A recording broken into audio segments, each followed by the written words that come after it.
আপনার নাম কি? আপনার নাম হ্যাঁ? আপনার নাম ভাই, আপনার নাম কি? আমার নাম তো বক্কর। বক্কর। আপনি মাটি কাটতেছেন?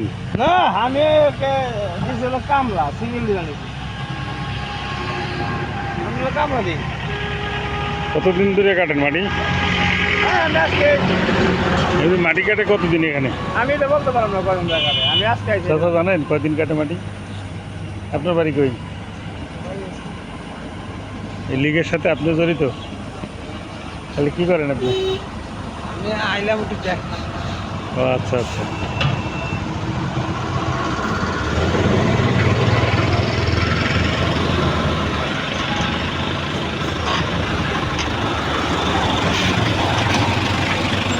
প্রিয় দর্শক, আপনারা দেখতেছেন হাইকোর্টের রুল জারি করা হাইকোর্ট সম্পূর্ণ নিষিদ্ধ করেছেন ফসলি জমি কাটা নিষেধ। অথচ ভূমিদস্যুরা কীভাবে ফসলি জমি কেটে একবারে রাস্তার সাইডে, দেখেন রাস্তার সাথেই এই যে সব জায়গায় ফসলি জমি কেটে নিরাশ করে দিচ্ছে। জানি না প্রেসিডেন্ট মহোদয় এবং ভূমি অফিস কী করে এভাবে মাটি কেটে ফসলি জমি কেটে শেষ করে দিচ্ছে। দর্শক দেখেন এ পর্যন্ত।